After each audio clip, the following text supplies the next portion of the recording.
At Brunel University, let me just give you some background. At Brunel University, when I got there to get my master's degree in Shakespeare authorship studies in 2011, I became aware that the vast majority of scholarship in the Shakespeare field, in the field of Shakespeare criticism, that is not in English, is in German.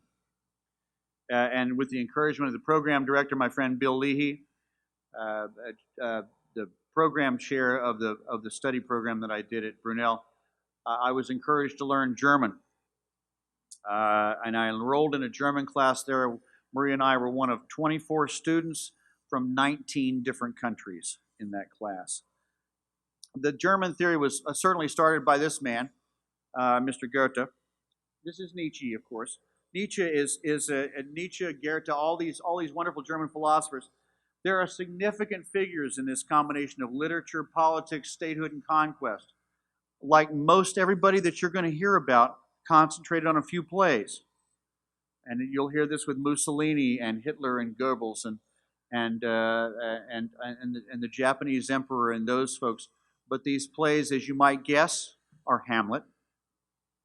These plays include Julius Caesar, Merchant of Venice, and I'll be mentioning those plays over and over again.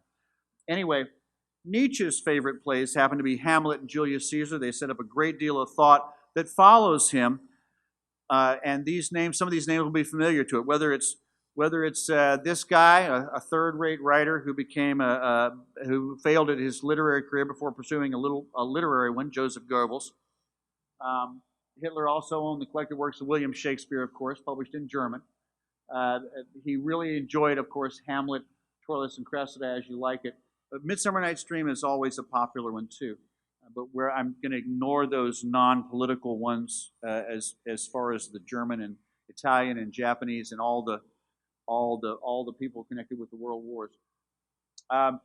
Why was it, you wonder, the German Enlightenment produced Nathan the Wise, the story of the rabbi who reconciles Christians, Muslims, and Jews, while it had been left to Shakespeare to give to the world Shylock in The Merchant of Venice. But whether you're in Alabama or Colorado or Boston or even Fairbanks, Alaska, you can find this playwright on stage pretty easily, can't you? And as impressive as this long list of venues is from the United States and Canada and many other places, the country that boasts more Shakespearean performances per capita than the United States and Canada combined is Germany. It would seem impossible to conceive the intellectual life of Germany or the history of German literature as associated with Shakespeare. There's no other instance on record where the mental and artistic exponent of a whole epoch, Shakespeare, has so absolutely become amalgamated with a neighboring nation, kindred in race by race and character to be sure, yet actually separated by language and totally different political development, Germany. I will tell you that my very first class at Brunel with Bill Leahy was a class called How Shakespeare Became Shakespeare. And the first 15 minutes of my graduate work at this university, part of it was seeing this clip I'm going to show you. How Shakespeare Became Shakespeare.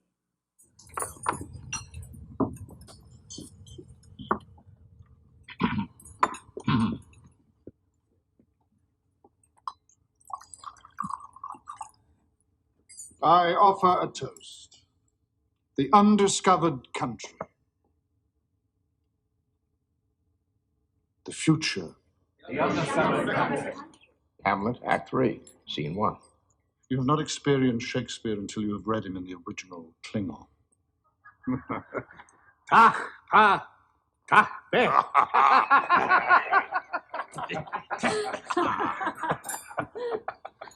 Captain Kirk, I thought Romulan air was illegal.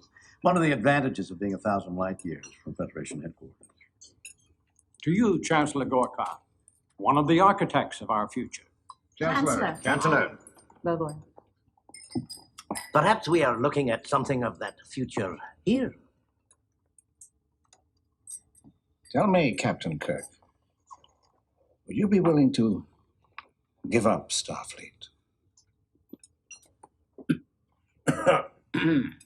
I believe the captain feels that Starfleet's mission has always been one of peace. Far be it from me to dispute my first officer. But Starfleet has always been enough. Before, Captain, there's no need to mince words. In space, all warriors are cold warriors. General, are you fond of Shakespeare? We do believe all planets have a sovereign claim to inalienable human rights. Inalien. If you could only hear yourselves. Human rights. Why, the very name is racist. The Federation is no more than a Homo sapiens only club. Present company accepted, of course. In any case, we know where this is leading. The annihilation of our culture. That's not true. No. No. To be or not to be? That is the question which preoccupies our people, Captain Kirk. We need breathing room. Earth, Hitler, 1938. I beg your pardon. Well, I see we have a long way to go. Now, Professor Alois Brandl, speaking in 1913 at the annual Shakespeare lecture in London, said that the greatest boon that has ever come from England to Germany is the supreme and permeating influence of Shakespeare. But did Germany catch on to the real identity of William Shakespeare faster than the English-speaking world? And did they act accordingly?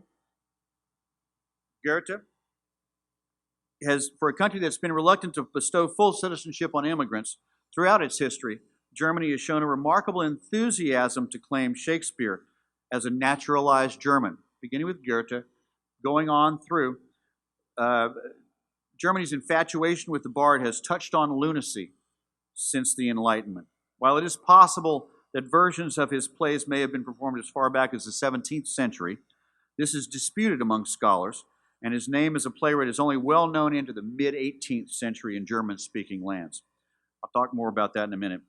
August Wilhelm Schlegel, after only about 2 decades in which the playwright had gone from a narrow scope of knowledge and a general advocacy of him, was the first of many Shakespeares to claim as completely ours in 1796, followed by many others through the years, recognizing his significance and his greatness as a playwright. Even after the so-called Sturm und Drang era, about the 1770s, 1780s storm and stress period in German literature, it's abundantly clear that Shakespeare welcomed this revolutionary playwright and incorporated him into the canon of German literature, much like George Friedrich Handel was incorporated as a natural Englishman by the English as a native English composer some years later. Gottfried Gervinus, in his book Shakespeare in 1849, remarked that as England has conquered Handel, we have conquered Shakespeare. Among Shakespeare's most passionate admirers was the great writer Johann William Goethe, and of course, many of his characters reflect this veneration. This is from Goethe's Wilhelm Meister's apprenticeship. This is Wilhelm Meister as a student, and he says, "The few glances that I have cast over Shakespeare's work incite me, more than anything beside, to quicken my footsteps forward into the actual world, to mingle in the flood of destinies that is suspended over it, and at length, if I shall prosper, to draw a few cups from the great ocean of true nature, and to distribute them from off the stage among the thirsting people of my native land."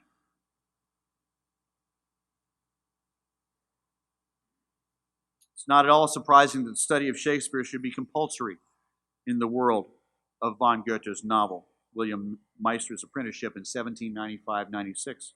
The protagonist is the prototypical German program of classical education character of Wilhelm Meister, who, like his real-life counterparts, Wieland, Lessing, Herder, Schiller, I think I have a picture of Schiller. I got a picture of Herder. That's okay, too. Lentz all discovered their Shakespeare in the mid to late 18th century. They found much to learn, and they all came to adore, imitate, and even mythologize the bard, much like the English have done over the years. To Herder, Shakespeare's plays became a secular Bible, and the young Goethe wrote an enthusiastic speech on the 1771 anniversary of the man from Stratford's birth. At the time, he was also discovering German art, literature, and folk song. Like Goethe's literary criticism of creation of Wilhelm Meister, German intellectuals saw in Shakespeare a very kindred and creative spirit who would help them free themselves from the stifling restraints of French classicism. Shakespeare was not only a genius, he had a pronounced affinity for the new national character of Germany. While other cultures also adopted the bard into their cultural tradition, Shakespeare was actually naturalized by the Germans, who firmly integrated him into their own culture. This naturalization will become apparent later in this presentation, startlingly so, actually, to me anyway. And I could easily spend an entire lecture and then some on each of these eminent and powerful German literary pillars, on Goethe, Nietzsche, Gundolf, Lenz, Schlegel, Wieland, Lessing, Schiller, Herder, and George. This English playwright, please understand, was accorded a special and eminent place in the development and evolution of German national literature. And the German cult of literature found its home in Weimar, the shrine of German culture, when the German Shakespeare Association, the oldest Shakespeare Association in the world, by the way, this is the stuff just before World War I. These were the fighting words of German scholars. There is no nation, not even the English nation, that can lay a better claim to Shakespeare than the German nation. Shakespeare's character is a part of our world. His soul has merged into ours. And though he was born and buried in England, Germany is the country where he truly lives. In his reply, a gentleman named Henry Arthur Jones, this is written during the Battle of Verdun in 1914, I think. This is the reply. With this constant evidence before us of German temper and methods, it might be well for England to be prepared for the characteristic official announcement, which will doubtless be made in Berlin on the 23rd day of April, 1916, on the final and complete annexation of Germany by William Shakespeare, with all his literary, poetical, philosophical, and stage appurtenances, effects, traditions, and associations, and all the demeans that there adjacent lie. Meantime, we may ask, by what insolence of egotism, what lust of plunder, or what madness of pride Germany dares add to the hideous roll of her thieveries and rapes, this topping impudence and crime of vaulting to herself the allegiance of Shakespeare. Now, it gets better. My favorite slide. My favorite slide. Ludwig. And if we succeed in defeating England, then I think we should insert a clause in the peace treaty that William Shakespeare has to be formally transferred to Germany. I even believe that the English would be rather prepared to consent to this transfer because they do not know how to deal with him properly anyway.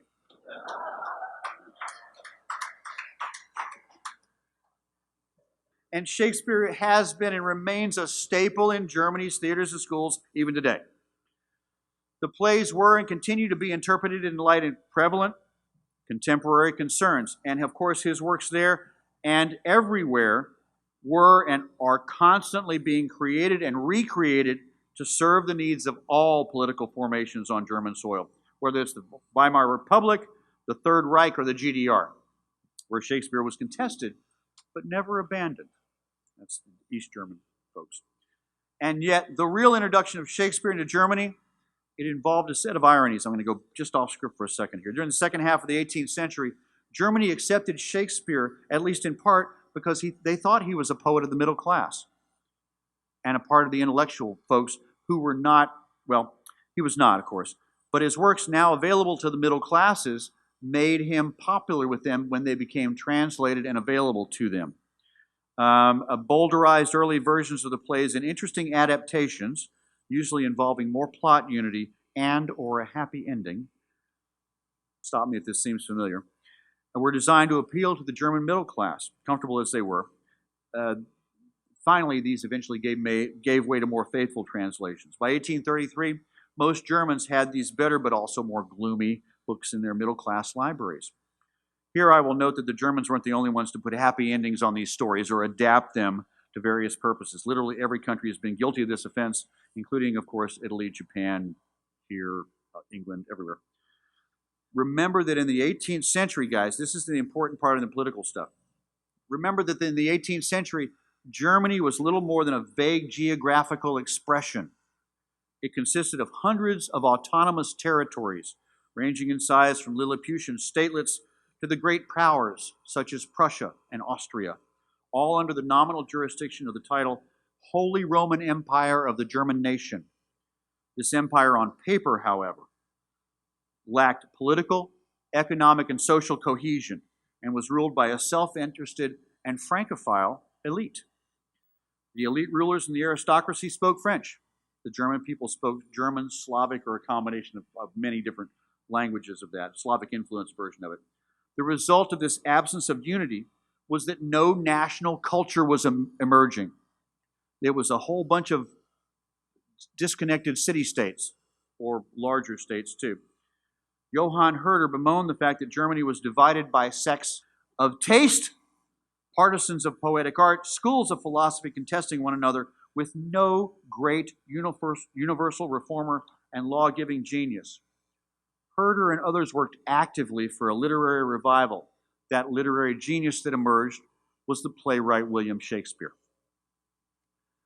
And in the context of uniting Germany, his definition of the word Deutsche, by the way, to signify not only the modern inhabitants of German-speaking lands, but also Scandinavia and the British Isles, we'll talk about Shakespeare as a Nordic playwright in a little while, decided that a dose of Shakespeare was just the tonic that German literature and indeed all of Germany needed.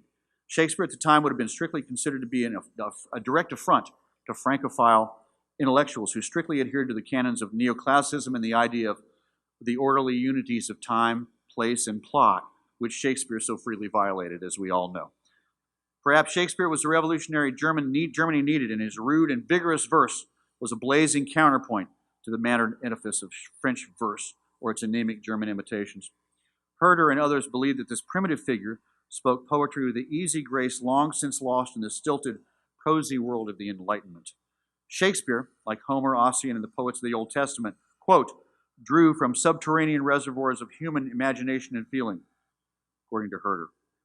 They could therefore serve as models to regenerate German letters, if only it were possible to tap that same source of creativity. For Herder, Young, Addison, and many others, Shakespeare was an original genius who had no need for the rules and strictures of neoclassicism, and so he was free to give his gift to the world as he wanted. Like many others, of course, these German bardolaters conveniently overlooked the fact that their primal force of nature utilized the rhetorical contrivances and sophistications of a cultured Elizabethan dramatist. Herder seeks to account for Shakespeare, to understand him, to enter into emotional dialogue with him, and therefore to bring him to life for us Germans. By the time of the unification of Germany in 1870, 1871, the German Shakespeare Society, as I said, had already been formed, with its members constituting a vast cross-section of Germany, including several members of the ruling houses of various German states, Shakespeare scholars, a few theater professionals, and a wide and substantial number of Germany's educated and now professional middle classes. They saw no conflict between the study of Shakespeare and the strong national feeling prevailing at the time.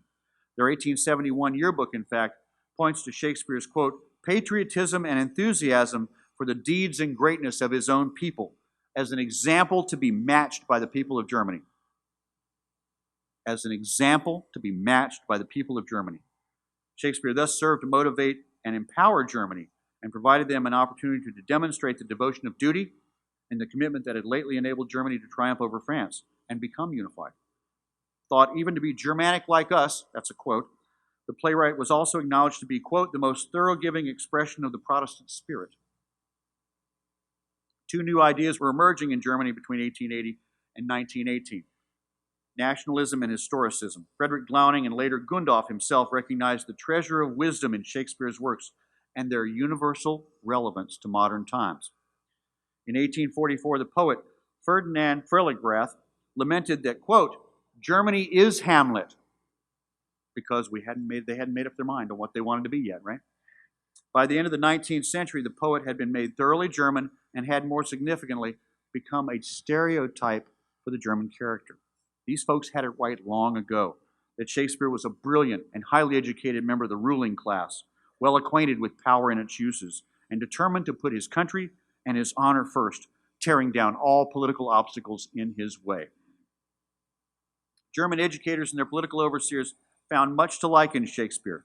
For example, by the time the National Socialists, the Nazis, had taken over control of the educational system, The existing 19th century classroom had already been a site for national education, where interest in Shakespeare had already gone well beyond his aesthetic excellence. Teachers already appreciated his educative potential and venerated his works for what they had to say about patriotism. Quote, "Schools must conquer Shakespeare for our contemporary outlook on life," declared a monograph by the influential Walter Ubner, published 1 year after Hitler's seizure of power. Shakespeare must be turned into a contemporary, and his outlook on life framed by his ideas on issues such as race, blood, conquest, and heredity. The time for independence of the spirit was over, and from now on, Shakespeare and culture were to go hand in hand, the cultural mission being part of a national agenda designed to win a new Lebenstraum, or life dream, for the people of Germany. Patriotic Shakespeare equals patriotic Germany. And the conversion of Shakespeare into a Nordic playwright helped too. Indeed, Hitler himself, who owned copies of Shakespeare's works, declared that Shakespeare would liberate the German national character and made sure that the school curricula beginning in 1937-38 demanded that he be studied specifically under the heading of, you ready? The self-liberation of the German national spirit. Inspiration indeed, I would say. And after a performance of Coriolanus, a rapturous Joseph Goebbels is reported to have said that Shakespeare was, quote, "more relevant and modern than all the moderns. What a huge genius," end quote. Germans could learn more from Shakespeare than ever before. It's important to note that both Bismarck and Hitler used to couch their speeches in Shakespearean language to reach the common man. So much more about Shakespeare in Germany I need to tell you. But for now, I'll just say that I believe both German war governments in the early 20th century not only appropriated Shakespeare, they based much of their political theory and worldview on his works. Germany's favorite plays were, not surprisingly, Hamlet, Julius Caesar, and during the 1920s and 1930s, The Merchant of Venice. Now, I know I don't have a whole lot of time left. Let's talk about Italy. And since they also profess their love of and knowledge of the lessons Shakespeare taught. Mussolini, himself a teacher, actually rewrote a theatrical treatment of Julius Caesar for a spectacular production in Rome. This was staged in a very large piazza, and it was just fantastic. Everybody attended. It was huge. Julius Caesar, Mussolini's favorite play. And this book cover, yet another treatment of Caesar's story, has a very recognizable profile of Julius Caesar, and another profile superimposed as well. Anybody care to guess who that other profile is? Right here? That's El Duce. El Duce. Pretty amazing, isn't it? Italy. The land where so many plays were set. For Mussolini and the fascists of Italy, Shakespeare translated all too well, coupled with a pretty complete understanding of another Italian, Niccolo Machiavelli. This union of literature and politics was grasped as a meeting of transcendent minds, although some called it a contradiction of terms.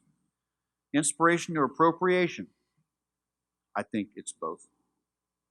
Set in Elizabethan England, Shakespeare's plays are the product of an oppressive and rigid caste-conscious society. At the time of Shakespeare, England needed the following things. They needed to defeat their enemies, increase their public wealth, and consolidate their position in the world. Hence, in 1928, Carlo Formici writes that Shakespeare looked at worldly matters as they truly were, and that he subsequently, quote, intuited the higher reasons that demanded of the state an iron fist policy, saw in them the greatness and glory of the British nation, and was above all a man of order, implacable scourger of communist subversive theories, not sure about that one, of tribunal rhetoric, of the ambitious goals of false patriots who sow discord for personal ends behind the mask of the defense of freedom. This is a merger of literature and politics. It certainly happened in Germany, it certainly happened in Italy, and it certainly had happened in Japan. Mussolini believed that Caesar concentrated within one individual the ideal features of a successful political leader, an excellent warrior, and a learned philosopher. He even replicated Caesar's triumphant entry into Rome in October of 1922. Literally replicated Caesar's triumphant entry into Rome in 1922. The modified text of the play, by the way, by him, was set as a mandatory one for all middle school students in Italy beginning in 1921, refashioning the cult of Roman supremacy through Shakespeare into a thorough justification of El Duce's totalitarian fascist politics. Adapted to meet the educational aims, the text itself was published in unprecedented numbers in Italy between 1920 and 1934. Much like Germany, during the same period, all English plays were banned from Italian stages after 1936. Shakespeare and one other were the exceptions. Anybody want to guess who the other exception was? English playwrights? Shaw. George Bernard Shaw. Well, Shakespeare, of course, was not banned because he was a native playwright, according to Germany and Italy. Seriously. Shaw, because he was an anarchist and probably a fascist, and was actually from Ireland and hated the UK, according to them. And of course, read Arms and the Man, all these other wonderful things. Anyway, moreover, in the decade between 1928 and 1939, Mussolini himself submitted a trilogy of dramatic sketches to a leading playwright named Giovacchino Forzano. Their combined effort, Caesar, consisted of an elaborate two-act prologue to the events in Shakespeare's play Julius Caesar, and ends with Caesar's death on the Ides of March. This man was into it. Okay? I'm running out of time. We need to deal with Japan. This is wonderful. Does this sound familiar? Down with the Yanks and the Brits. They are our enemies. Seize Shakespeare. He is ours as well. Yamato Yasuo, professor of English Tales of Literature, 1942. Japanese Shakespeare has undergone a long process of becoming naturalized through performance, translation, and critical engagement. It just started later than Germany and Italy, that's all. Shakespeare was first introduced to Japan early on in its modernization, first mentioned in 1841. Polonius' advice to Hamlet appeared in print in 1869, and an adaptation of Hamlet was presented in 1878. Direct, full-length translations of the plays began publication in the early 1880s, competing with versions taken from Charles and Mary Lamb's Tales from Shakespeare. An early favorite of the Japanese people, The Merchant of Venice, starting with an adaptation in 1877. I should also note here that Merchant remained a great favorite throughout the years, with translations and presentations in Japan in 1883, 1907, and 1932. And the first play fully translated into the native language, Julius Caesar, same as the Italian, and the same as Germany, of course. Soon, the playwright known as Sao became a cultural hero there. Was Shakespeare well known in Japan? Was Germany Hamlet? Consider this cartoon of Baron Shidahara, a minister of foreign affairs in 1932. To be or not to be? That is the question. Shakespeare is an icon of the enemy culture in Japan as a curious phenomenon indeed. By the early 1930s, Shakespeare had become an indispensable part of cultural literacy for Japanese elites and intellectuals, and the plays were often referred to in newspaper articles or noted by statesmen in various socio-political contexts. Studied extensively by scholars, but not performed often after the mid-1930s due to a number of factors, Japan's Shakespeare was symbolic, and it represented its culture of honor, conquest, divine right, and fanatical devotion to the state. Hamlet in Japan, this warrior meant to rule, who takes his honor and his dignity back by any means necessary. Hamlet indeed. But this Hamlet is a noble warrior bent on revenge and the complete overthrow of all those who oppose his right to rule. One last tidbit for you. This slide of a quote regarding Shakespeare in Germany, this represents a serious connection between Germany and Japan's Shakespeare scholars, a sort of mutual admiration society, manifested in statements of indebtedness and partnership, culminating in the publication of Wilhelm Roth of an article entitled Shakespeare in Germany, published for the English Society of Japan in 1930, upon the occasion of their formation of their own Shakespeare Society. Not from England, from Germany. As many of you have heard me speak before already know, one of my favorite verities about the Shakespeare and the Shakespeare authorship question is that we all look at Shakespeare and we see ourselves. Part of the anonymity of his authorship, I believe. But we all look at Shakespeare and we see ourselves. In this particular case, and to the detriment of the civilized world, Italy, Japan, and especially Germany saw Shakespeare as themselves and acted accordingly in the 20th century.